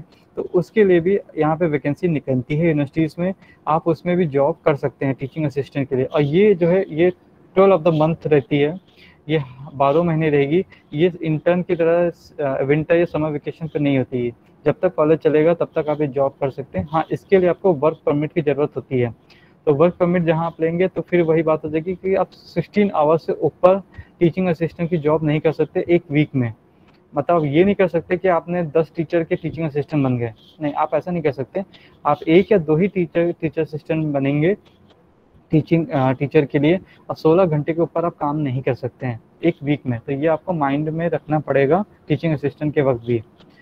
और उसके अलावा अगर आपको फर्दर जॉब देखनी है, तो जैसे मैं ताइवान में हूँ या यूएस में अगर कोई पर्सन रह रहा है, तो वो वहाँ के जो फेसबुक आप यूज़ करते हैं, इंस्टाग्राम यूज़ करते हैं, लिंक्डइन आप यूज़ करते हैं, या अदर लोकल जो सोशल मीडिया है, आप उन पे पोस्ट आती रहती है। क्योंकि मुझे नहीं पता इंडिया में फेसबुक पे पोस्ट आती हैं जॉब रिलेटेड और नॉट, पर यहाँ पे ताइवान में फेसबुक बहुत एक्टिव है। यहाँ पे मैक्सिमम जो जॉब अपॉर्चुनिटीज़ है, अच्छी अच्छी कंपनियाँ, चाहे एमएनसी हो, गूगल हो, माइक्रोसॉफ्ट हो, या एप्पल हो, या आपके एसूस हो, वो सारी पोस्ट लिंक्डइन पे भी देगी आपको, फेसबुक पे भी मिलेगा और इंस्टाग्राम पे मिलेगा। तो जॉब अपॉर्चुनिटीज़ में ये है कि जॉब सबके लिए है, पर आपको एट द एंड आपको अलर्ट रहने की ज़रूरत है। आपको पहला स्टेप आपको ही उठाना है। अपॉर्चुनिटीज़ जहाँ से भी मिले, जैसे भी मिले, आपको ओपन माइंडेड होना चाहिए। आप तुरंत के तुरंत अपॉर्चुनिटीज़ को ग्रैब करिए। अपना ईगो, अपना एटीट्यूड बीच में मत लाइए। आप फॉरेन आ चुके हैं, आप अपॉर्चुनिटीज़ ढूंढिए। आप डिफरेंट वर्क कल्चर के साथ, डिफरेंट पीपल के साथ आप काम करिए, आपको बहुत अच्छा एक्सपीरियंस रहेगा। So I just conclude this webinar, and आप क्या क्या टेक अवे कर सकते हैं। अगर आपको एक्सप्लोर करना है different part of the world, different cultures, और अपने लाइफ में रोज़ चैलेंजेस लाने हैं, आपको न्यू चैलेंजेस, अगर आपको प्यार है, आपको ये है कि नहीं मुझे अपनी ज़िंदगी रोज़ कुछ नया करना है, तो आप बाहर आइए, पढ़िए आप। उसके बाद अगर आपको डिफरेंट कल्चर जानने, फूड जानने, लैंग्वेज जानने, पीपल सबको जानने, रिचुअल है, ट्रेडिशंस है, अगर आपको अपनी एक्साइटमेंट रखनी है अपनी लाइफ में, तो बाहर एक, जैसे मैं ताइवान आया तो मुझे एटलीस्ट 3 वीक्स मुझे प्रॉब्लम हुई फूड से, मुझे लैंग्वेज से प्रॉब्लम होगी, सबको होगी। ऐसा नहीं हो सकता कि प्रॉब्लम नहीं होगी, सबको होगी, पर आपको डरना नहीं है उससे। मुझे फूड से प्रॉब्लम हुई थी, मुझे नूडल्स कभी पसंद नहीं थे, और आज मैं नूडल्स खाता हूँ। तो ये आपको कल्चर में, आपको हर किसी की कल्चर की रिस्पेक्ट करनी है। आपको ये नहीं करना है कि नहीं मेरे इंडिया में तो ये होता था, यहाँ ऐसा नहीं है। नहीं, होता है अपने इंडिया में, अच्छा है, अपना इंडिया सबसे अच्छा है, वो बात सही है। पर आपको डिफरेंट कल्चर की ये नहीं कहना कि आपकी चीज़ गंदा है, नहीं, सबका कल्चर आप रिस्पेक्ट करिए। उनको उतना ही आप रिस्पेक्ट दीजिए जितना आप अपने रिस्पेक्ट को करते हैं, अपने कल्चर को रिस्पेक्ट देते हैं, और बहुत चीज़ें आपको अच्छी मिलेंगी यहाँ पे देखने के लिए। थर्ड थिंग ये है कि जो आपका विज़न है वर्ल्ड को देखने के लिए और अपने आप को देखने के लिए, जब आप बाहर आके पढ़ेंगे तो वो आपको पूरा चेंज हो चुका होगा, क्योंकि यहाँ पे मैक्सिमम चीज़ें आपको खुद ही मैनेज करनी है। यहाँ पे आपके ना पेरेंट्स हेल्प करेंगे, ना आपके पास आपके फ्रेंड्स हैं। आपको यहाँ पे नए फ्रेंड्स बनाने पड़ेंगे, यहाँ आपको नए मेंटर मिलेंगे, आपको खुद ही सारी चीज़ें मैनेज करनी पड़ेगी। तो आपकी जो पर्सनालिटी है वो और स्ट्रॉन्ग हो जाएगी, वो और बिल्डअप हो जाएगी। सो आपकी पर्सनालिटी भी स्ट्रॉन्ग होगी, और सबसे बड़ी बात, आपको जो अदर अपॉर्चुनिटीज़ है यहाँ पे वो आपको ग्रैब करने की आपको पॉजिटिविटी आ जाएगी। फॉर एग्जांपल इंडिया में क्या था कि हमारी कॉमन ही लैंग्वेज पड़ जाती है, या तो हम इंग्लिश या तो हिंदी, जो नॉर्थ पार्ट ऑफ इंडिया है। तो अगर कोई इंटरव्यूअर है तो आप अगर से हिंदी बोलते तो कोई प्रॉब्लम नहीं, पर यहाँ पे क्या, क्योंकि लैंग्वेज बैरियर आ जाता है, यहाँ पे लोग चाइनीज़ या तो इंग्लिश, तो मे भी हो सकता है आपके पास अपॉर्चुनिटीज़ ग्रैब करने की चांस थोड़ा कम हो जाए। पर अगर आपने लैंग्वेज सीख लिया है, आप लैंग्वेज के उसमें हैं, तो ये आपकी अपॉर्चुनिटीज़ ग्रैब करने का इंक्रीमेंट कर देगा, इंक्रीज कर देगा। और बाय द वे आपको 2 लैंग्वेज में प्रोफेंसी हो जाएगी, इंग्लिश में भी और ऐसा चाइनीज़ या जो उनकी लोकल लैंग्वेज है। तो ये है, पर उसके साथ प्रॉब्लम्स भी हैं, मेंटली और फिजिकली प्रॉब्लम कभी कभी हो जाती है बाहर रहते हुए भी। जैसे कि कभी कभी हमें भी होता है कि हम अकेले हैं, कोई नहीं है, और पर ऐसा नहीं है। यहाँ पे बहुत से इंडियन एसोसिएशन हैं, बहुत से फर्दर इंडियन एसोसिएशन है। यहाँ पे डिपार्टमेंट ऑफिस में या आपकी यूनिवर्सिटीज़ में एक पूरा डिपार्टमेंट डेडिकेटेड होगा आपकी मेंटल हेल्थ के लिए। तो अगर आप वहाँ जाते हैं, आप अगर ये बताते हैं कि मैं घर को मिस कर रहा हूँ या मैं अपनी फैमिली मेम्बर्स को मिस कर रहा हूँ, जैसे अभी कोविड हो गया, मैं भी अप्रॉक्स 1.5 ईयर से इंडिया नहीं आ सका कोविड की वजह से, तो मेंटली डैमेज हो जाता है, घर की याद आ जाती है। पर यहाँ पे इंडियन एसोसिएशन है, यहाँ पे इंटरनेशनल ऑफिस है, आप वहाँ जाइए, वो आपके लिए कोई ना कोई ट्रिप या कोई ना कोई मेडिटेशन सेंटर्स या योगा सेंटर्स या कुछ ना कुछ आपकी एक्टिविटीज़ जो आपको पसंद है वो आपके ऑर्गेनाइज करके रखेंगे हमेशा। तो केयर ये बहुत करते हैं, क्योंकि स्टूडेंट्स ही, इनका कहना ये होता है स्टूडेंट्स ही हमारे ट्रेजर्स हैं हमारे कंट्री के लिए। तो ये आपकी केयर बहुत करेंगे। ऐसा नहीं है कि आपको ये अकेला छोड़ देंगे और आप सोसाइटल में चले जाएं, ऐसा कुछ नहीं है, ये आपकी बहुत केयर करेंगे। हाँ, सेकंड प्रॉब्लम क्या है कि होम कुक की प्रॉब्लम होती है, मम्मी के हाथ के खाने की याद आती है, या अपना कोई जो फेवरेट रेस्टोरेंट था इंडिया में उसकी याद आती है, आएगी ही। और वो चीज़ आपको बाहर नहीं मिल सकती, चाहे यहाँ जितना अच्छा भी इंडियन रेस्टोरेंट हो, वो आपको वो खाना या वो क्वालिटी या वो जो फ्लेवर्स थे, अरोमा थे, वो आपको नहीं मिलेंगे। और बाहर खाना इंडियन रेस्टोरेंट जैसे यहाँ पे ताइवान में बाहर खाना बहुत एक्सपेंसिव है, ऐसे स्टूडेंट के लिए बहुत एक्सपेंसिव पड़ जाता है। तो बेटर तो यही है कि आप खुद ही शेफ़ बनिए, मास्टर शेफ़ आप बन जाइए साथ में, और खुद ही बनाना सीख लीजिए। तो जैसे फॉर एग्जांपल ताइवान में नॉन वेजिटेरियन बहुत है, और इनका नॉन वेजिटेरियन तो सीरियसली बोलो तो मैं भी नहीं खा पाता हूँ। तो अगर आप प्योर वेजिटेरियन हैं, आप अंडा नहीं खाते हैं या ऐसा कुछ आपके साथ है, तो आप बनाना सीख लीजिए, क्योंकि ताइवानीज जो हैं ये एग को वेजिटेरियन कंसिडर करते हैं। तो बहुत बार ऐसा होता है कि डिशेस वेजिटेरियन होगी पर उसमें एग होगा, तो पूछना सीखिए। अगर आपको नहीं आता है, गूगल ट्रांसलेटर है, उसका यूज़ करिए, सॉफ्टवेयर इतने अच्छे अच्छे हैं, स्मार्ट टेक्नोलॉजी आ चुकी है, उनका यूज़ करिए, पर बोलना सीखिए। अगर आप नहीं बोलेंगे तो किसी को नहीं पता है कि आपके मन में क्या चल रहा है। जब तक आप सवाल नहीं पूछेंगे तब तक कोई नहीं जानेगा आप क्या सोच रहे हैं। तो पूछना सीखिए। और सबसे बड़ी प्रॉब्लम जाती है वो लैंग्वेज बैरियर है। वो आप, अगर आपको इंग्लिश बहुत अच्छी भी आती है और अगर आप यूएसए जाएंगे तब भी आपको प्रॉब्लम होगी, क्योंकि उनका एसेंट पूरा चेंज है और आपका एसेंट पूरा इंडियन होगा। इवन यहाँ पे जैसे हम लोग इंटरनेशनल कम्युनिटीज़ में हैं, तो यहाँ पे इंडोनेशियन है, वियतनामी है, वो सेम ही इंग्लिश बोलते हैं जैसे हम बोलते हैं, पर फिर भी हम उनकी समझ नहीं पाते हैं, टाइम लगता है। तो लैंग्वेज बैरियर प्रॉब्लम रहेगी, पर आप अगर पॉजिटिव वे से जाएंगे और टाइम देंगे अपने आप को तो ये सॉल्व हो जाएगी। और अगर नहीं भी सॉल्व होती है तो कोई प्रॉब्लम नहीं, इतना बड़ा इशू नहीं लैंग्वेज। सबके पास स्मार्टफोन है, आप गूगल ट्रांसलेटर निकालिए, उसमें ट्रांसलेट करिए और उनको दिखाइए। अगर आपका पॉजिटिव वे है तो कोई भी आपको नहीं रोक सकता है। ये की पॉइंट है लाइफ जीने का। किसी को कुछ अगर पूछना हो तो पूछ सकता है। Thank you so much, sir, for giving such a great webinar. I think that student must have got various knowledges like how they can approach various websites and various scholarships they can avail, the prerequisites required for enrolling in any university, and the students must have questions. So students, please ask your questions one by one.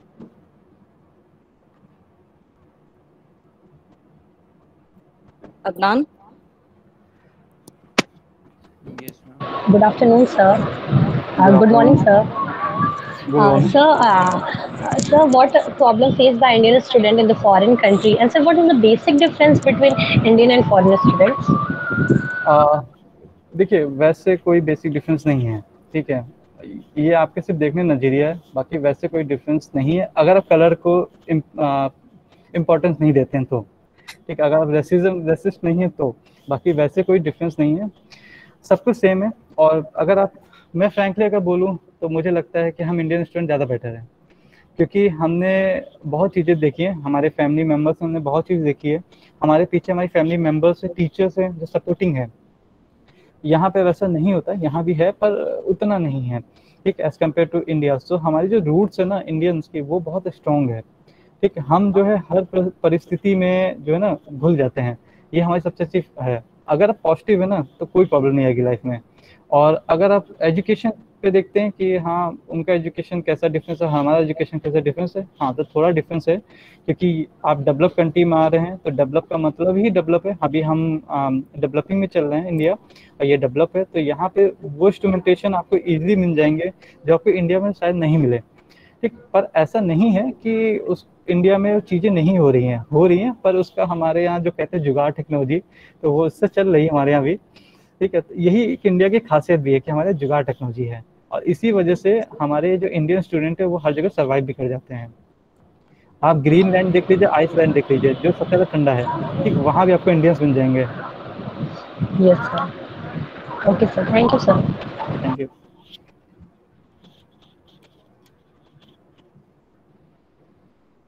Next. Good morning, sir. Good morning, sir. Good morning. My question is, which country would be the best for post-graduation in pharmacy?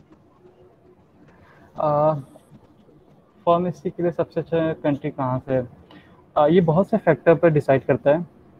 पहला factor तो ये है कि आप कहाँ जाना चाहते हैं। फॉर एग्जांपल बेस्ट कंट्री तो आपकी मलेशिया भी है और बेस्ट कंट्री तो ताइवान भी है, पर आपका बजट कितना फ्रेंडली है। अगर आपको स्कॉलरशिप नहीं मिलती है, ऑल ओवर कवर आपका स्कॉलरशिप नहीं होता है, तो जैसे मुझे ताइवान में 100% स्कॉलरशिप मिल गई और जर्मनी मुझे 50% स्कॉलरशिप मिल रही थी, तो मुझे उस टाइम बेस्ट तो मेरे लिए फिर ताइवान ही हो गया।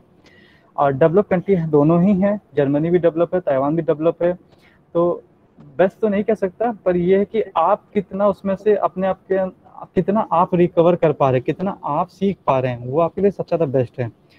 डेवलप कंट्री जब भी रहेगी तो वो आपके लिए बेस्ट ही रहेगी, ठीक है। हाँ, एक प्रॉब्लम होती है, जैसे प्रॉब्लम ये है कि ताइवान जो है वो चाइनीज स्पीकिंग कंट्री है और यूएसए जो है इंग्लिश स्पीकिंग कंट्री है, तो आपको एक्स्ट्रा इनपुट नहीं देना पड़ेगा लैंग्वेज को लेकर, ठीक है। उनका एसेंट अलग होता है यूएसए वालों का, पर फिर भी आपको थोड़ा बहुत तो समझ में आएगा ही, और सारी इन्फॉर्मेशन इंग्लिश में ही रहेगी। पर चाइनीज़ में यहाँ क्या है, ताइवान में क्या है कि कुछ इन्फॉर्मेशन आपको चाइनीज़ में ही मिलेगी, तो ये आपको थोड़ा सा इनपुट अपने अंदर देना पड़ेगा। और इसका पॉजिटिव साइड भी है कि आपकी रिज्यूम में चाइनीज़ भी ऐड हो जाएगी कि आपको चाइनीज़ भी आती है, तो जितनी ज़्यादा लैंग्वेज आएगी उतनी ज़्यादा आपको अपॉर्चुनिटीज़ होगी फर्दर आपको किसी अच्छी कंपनी में काम करने के लिए। तो अगर फार्मेसी के लिए आप आना चाहते हैं तो मैं तो यही कहूँगा, सबसे नियर में इंडिया के या तो सिंगापुर आ जाइए, या तो मलेशिया आ जाइए, या तो ताइवान आ जाइए, इवन आप चाइना भी जा सकते हैं। और अगर फर्दर आपको जाना है तो जापान भी आ सकते हैं, यूएस भी आ सकते हैं, और यूरोपियन कंट्रीज वो भी अच्छी हैं आपकी। Excuse me, sir. Good morning. Sir, if we go there, what about their residence? Freedom? Means residence, sir, रहने. Sir, if we go there, then what about its residence? Hostel is necessary or? I'm not able to understand. The question is not clear, Ravi. You can ask in Hindi, it's okay. Or you can type your question. Sir अगर हम वहाँ जाना चाहते हैं तो वहाँ रहने के लिए सर क्या मतलब हॉस्टल जरूरी है या फिर? अच्छा, जब आप एप्लीकेशन फॉर्म यहाँ अप्लाई करेंगे यूनिवर्सिटीज़ के बेस पे, तो आपको आपके कोर्स के अकॉर्डिंग, जैसे आप बैचलर में हैं तो आपको, जैसे इंडिया में आप अप्लाई करते हैं हॉस्टल के लिए, तो वैसे ही आपको अप्लाई करना पड़ेगा। स्कॉलर्स एप्लीकेशन यूनिवर्सिटी के टाइम ही फिलअप करने टाइम, जब आप एप्लीकेशन फिलअप करें यूनिवर्सिटी के लिए एडमिशन के लिए, उसी टाइम आपसे ऑप्शन आ जाएगा कि आपको हॉस्टल चाहिए कि नहीं चाहिए। तो मेरे हिसाब से जो मेरा अभी तक एक्सपीरियंस रहा, वो मैं यही कहूँगा कि फर्स्ट 6 मंथ, एक सेमेस्टर के लिए तो हॉस्टल में रहिए, क्योंकि हॉस्टल में रहने से ये होगा, आपके पास केयर करने का कोई होगा। आपको अभी इस कंट्री के बारे में कुछ नहीं पता, आपको वहाँ का लॉ के बारे में नहीं पता। इंडिया में तो ये होता है कि आपने पैसे दिए, आप रहना चालू कर दिए। यहाँ पे रेंट एग्रीमेंट होते हैं, ठीक है। रेंट एग्रीमेंट अगर आप तोड़ेंगे, आप कोई भी डिस्टर्बेंस पैदा करेंगे, तो उस पर आपके लॉ के अकॉर्डिंग आप पे केस हो सकता है। तो ये सब जानने के लिए, ये सब जानने पे आपको वक्त लगेगा। तो वक्त के लिए कम से कम मिनिमम 6 मंथ दीजिए, और डॉम में रहिए। डॉम, यहाँ डॉम होता है, ठीक है, हॉस्टल में डॉम कहते हैं, डॉमेट्री में रहिए। सेकेंड थिंग जो मैं आपको मेंशन करना चाहूँगा वो ये है कि जैसे अपने इंडिया में हॉस्टल होते हैं, वो आपको फूड देते हैं, मेस की फैसिलिटी होती है। यहाँ पे मेस नहीं होता, आपको किचन एरिया मिलेगा, किचन होगा, आप खुद बनाइए या बाहर से खाइए। क्योंकि यहाँ पे क्या है कि सिर्फ इंडियन नहीं रह रहे हैं, यहाँ पे हर कंट्री के लोग हैं। आपके रूम पार्टनर हो सकता है वो सिंगापुरियन हो या यूएसए का हो, तो मेस वाले कहाँ तक आपको खाना देते रहेंगे, क्योंकि यूएसए वाला वो नहीं खा पाएगा जो इंडियन खाता है, ठीक है। तो ये है कि, और बाकी डॉम का जब आप एप्लीकेशन फॉर्म भरेंगे अब यूनिवर्सिटी के एडमिशन के टाइम, तभी उस टाइम आपके पास ऑप्शन आ जाएगा। Okay, thank you, sir. Thank you. Good morning, sir. My question is, what are some of the opportunities in foreign countries after completing B Pharmacy? आप जैसे, अब मैं अगर ताइवान की बात लेता हूँ, ठीक है, तो अगर आपने यहाँ पे बी फार्मा कंप्लीट कर लिया, बी फार्म कंप्लीट करने के बाद आपके, जैसे इंडिया में आपका मार्केटिंग है, तो यहाँ भी मार्केटिंग में आपकी जॉब है, इंडस्ट्रीज़ में आपकी जॉब है, यहाँ भी इंडस्ट्रीज़ हैं, आप इंडस्ट्री में भी जॉब कर सकते हैं, हॉस्पिटल में से फार्मासिस्ट भी जॉब कर सकते हैं यहाँ पे। उसके अलावा यहाँ पे पेशेंट केयर सेंटर्स भी होते हैं, जहाँ पे आप पेशेंट के साथ काउंसलिंग कर सकते हैं, उनके लिए भी अपॉर्चुनिटीज़ आपको मिलेगी। या आप यूनिवर्सिटीज़ में, आप एकेडमिक में नहीं, पर स्टाफ के, सपोर्टिंग स्टाफ के रूप में भी आप काम कर सकते हैं यहाँ पे। तो अपॉर्चुनिटीज़ हैं, जैसे सेम टू सेम इंडिया में है वैसी अपॉर्चुनिटीज़ हैं यहाँ पे। कोई डिफरेंस नहीं है यहाँ पे उस तरह से अपॉर्चुनिटीज़ में कि एक नई पोस्ट कोई है, नहीं, ऐसा नहीं, सेम ही पोस्ट है। पर ये है कि इंडिया में हम सिर्फ मॉर्निंग में 9 to 5 ही काम करते हैं, और ताइवान या यूएसए में ऐसा नहीं है। ताइवान में 12 आवर्स की शिफ्ट होती है, और इंडिया यूएस में भी 12 आवर्स की शिफ्ट होती है। और 12 आवर्स की शिफ्ट का मतलब ये है कि आपको मोबाइल तक नहीं मिलेगा, आपको मोबाइल लॉकर में रहेंगे, आप काम करिए, कैमरे लगे होंगे, और आपने काम नहीं किया तो आपको अगले दिन छुट्टी कर देंगे। ये इंडिया की तरह नहीं है, ठीक है। ये अगर आपको 1 रुपया देते हैं तो 1 रुपये की कीमत भी आपसे लेते हैं। और सेकेंड थिंग, फूड है, फूड आपको इंडस्ट्रीज में फूड मिलेंगी, मतलब फूडिंग की फैसिलिटी रहेगी, उससे कोई पैसा नहीं काटते हैं ये लोग, बेनिफिट सारे आपको देंगे। पर ये है कि आप अपने काम के प्रति जो है ना, वो रिस्पॉन्सिबल रहिए और लॉयल रहिए। लॉयल कंपनी से नहीं, अपने से रहिए, कि आपको जो जॉब अपॉर्चुनिटी मिली है, जो जॉब रिस्पॉन्सिबिलिटी है, वो आप फुलफिल कर रहे हैं कि नहीं कर रहे हैं। और सेकेंड थिंग, आप यूएस हो या इटली हो, किसी भी कंट्री में हो, आपको 3 मंथ के प्रोबेशन पीरियड पर रखा जाता है पहले बात। अगर आपको नई जॉब लगी तो 3 मंथ पे ही आप रहेंगे, चाहे आप पीएचडी करके रहिए, चाहे आप मास्टर्स है, चाहे बैचलर है, किसी भी कंपनी में सिर्फ 3 मंथ के लिए स्टार्टिंग रहेंगे। अगर 3 मंथ के बाद आपका इवोल्यूशन होता है और आप अच्छे पाए जाते काम में, आपको सीख गए, इनका जो क्राइटेरिया उसमें अगर आप बैठते हैं सही से, तो ये आगे कंटिन्यू करेंगे, नहीं तो ये हाथ जोड़ लेंगे आपसे उसी टाइम। ये यहाँ का सीधा है। Thank you so much, sir, for clearing out my question. Good morning, sir. My name is Pankaj Kumar. Sir, my question is that what hurdles we are going to face while studying abroad, and if there are some, then how can we overcome them? Hurdles पे आपके पास 2 चीज़ हो सकती है, personal, professional. मैं दोनों चीज़ बता देता हूँ। पर्सनल में पहली बात तो घर की याद आएगी, सबसे बड़ी बात, क्योंकि हमें भी देखिए 1.5 साल हो गया, 1.5 ईयर्स हो गया, मैं भी घर नहीं आया अभी तक, ठीक है, बिकॉज ऑफ कोविड। तो एक ये पर्सनल ट्रॉमा आपके लिए हो सकता है, मेंटली आपका चैलेंजिंग आ जाए कि आपको घर की याद आ रही है। फूड की प्रॉब्लम हो सकती है, ठीक है। और अगर आप स्कॉलरशिप ढंग से मेंटेन नहीं करते हैं, थोड़ा सा जुगाड़ से नहीं खर्चा करते हैं, तो मे भी हो सकता है फाइनेंशियली भी प्रॉब्लम आ जाए। ठीक। अब इनको ओवरकम कैसे करते हैं पर्सनल पे। तो पहला ओवरकम ये है कि यहाँ पे बहुत से इंडियन या फॉरेन एसोसिएशन, इवन इंडोनेशियन किसी भी कंट्री का एसोसिएशन है यहाँ पे बहुत से हैं, बहुत एक्टिव रहते हैं। आप वहाँ जाके उनको ज्वाइन कर सकते हैं, पहली बात। दूसरी बात कि यहाँ पे बहुत सी फ्री एक्टिविटीज़ है, जैसे स्विमिंग हो गई, साइकिलिंग हो गई, जिम हो गया, सब फ्री है यहाँ पे। तो आप उनमें भी अपने आप को पार्ट ले सकते हैं। डांसिंग हो गया, सिंगिंग हो गया, सब फ्री में है और सब अच्छे इंस्ट्रूमेंट्स आपको मिलेंगे। तीसरी सबसे इम्पॉर्टेंट चीज़ यहाँ पे क्या है, यहाँ पे इंटरनेशनल ऑफिस है जो डेडिकेटेड है आपकी हेल्प करने के लिए। अगर आपको कोई भी प्रॉब्लम हो, जैसे आपको कोई लॉ रिलेटेड प्रॉब्लम हो या फाइनेंशियल रिलेटेड प्रॉब्लम हो, या आप किसी कलीग से आपसे कोई प्रॉब्लम हो रही हो, या कोई रेसिज्म आपके साथ हो रहा है इस तरह से, तो वहाँ पे कंप्लेन कर सकते हैं और वो आपकी डेफिनेटली हेल्प करते हैं। मैंने जो अभी तक मेरा एक्सपीरियंस रहा, वो हेल्प ही करते हैं। वो आपको ये नहीं कि बस तड़का देंगे, नहीं, ऐसा नहीं है, वो आपकी हेल्प करेंगे। अब हम आते हैं प्रोफेशनल तरीके पे। अगर प्रोफेशनल में आपकी प्रॉब्लम आती है, प्रोफेशनल प्रॉब्लम क्या आएगी, पहली बात एक स्टडी गैप रहेगा, क्योंकि आपने अभी तक इंडियन एजुकेशन सिस्टम आप अभी तक वहाँ थे। अब एक है कि सडनली आप एजुकेशन सिस्टम चेंज हो गया है। इंडिया में हम बोर्ड बुक्स को ज़्यादा इंपॉर्टेंट देते हैं, लिखने पे ज़्यादा इंपॉर्टेंट देते हैं, हम नोट्स बनाते हैं। यहाँ पे क्या होता है, यहाँ पे हम पेपर पेन से नोट्स नहीं बनाते। यहाँ पे हमारा सारा काम स्मार्ट क्लास पे चल रहा है। हमको पीपीटी मिल जाएगी, आप उससे पढ़िए, क्योंकि यहाँ पे इतना पढ़ना होता है कि आप कितने प्रिंट आउट करेंगे। ठीक, तो एक प्रॉब्लम ये हो सकती है। सेकेंड थिंग, अगर आप नॉन इंग्लिश स्पीकिंग कंट्री में चले गए तो एक लैंग्वेज बैरियर हो सकता है। और यहाँ पे क्या है कि अपने इंडिया में होता है कि समर वेकेशन हो गई, विंटर वेकेशन हो गई, घूमने चले गए। ठीक, यहाँ ऐसा नहीं है। ये इस टाइम में जहाँ बैठा हूँ, ये मेरी लैब है, ये समर वेकेशन का टाइम है। पर आप देख सकते हो कि आगे पीछे लोग आते ही जा रहे हैं। ठीक है, तो यहाँ पे क्या होता है कि हर वीक आपको अपनी प्रोग्रेस रिपोर्ट जो है प्रोफेसर को ऑनलाइन या तो वेबिनार के थ्रू, मतलब आप वेबकैम के थ्रू या प्रेजेंटेशन के थ्रू आपको दिखानी पड़ती है। बाकी उनसे कोई मतलब नहीं रहेगा, पूरे वीक उनसे कोई मतलब नहीं रहेगा प्रोफेसर से कि आप क्या कर रहे हैं। उनकी हेडेक नहीं है, आप इतने इनफ रिस्पॉन्सिबल हैं, आप इतने बड़े हो चुके हैं कि वो आपके इतना ख्याल नहीं रखेंगे। तो एट द वीक आपको प्रेजेंटेशन दिखानी है हमको। तो मे बी लैंग्वेज भी बैरियर हो सकता है, मे बी आपको चीज़ें समझ में नहीं आ रही क्योंकि आपने वो चीज़ें इंडिया में नहीं पढ़ी हैं या वो इंस्ट्रूमेंटेशन नहीं यूज़ किए। तो इसीलिए मैं कहता हूँ आप अपने सवालों को बोलना सीखिए। आप जाइए अपने प्रोफेसर के पास और उनसे बोलिए कि प्रोफेसर मुझे ये चीज़ समझ में नहीं आ रही है। वो किसी न किसी को अपॉइंट करेंगे आपकी हेल्प करने के लिए। तो ओवरऑल यही है कि आपका पॉजिटिव एटीट्यूड होना चाहिए चीज़ों को सॉल्व करने के लिए। अगर आप नेगेटिव एटीट्यूड से जाएंगे तो छोटी से छोटी चीज़ें भी आपके लिए बड़ा सा पहाड़ बनता जाएगा। तो ये है। Okay sir, thank you sir so much.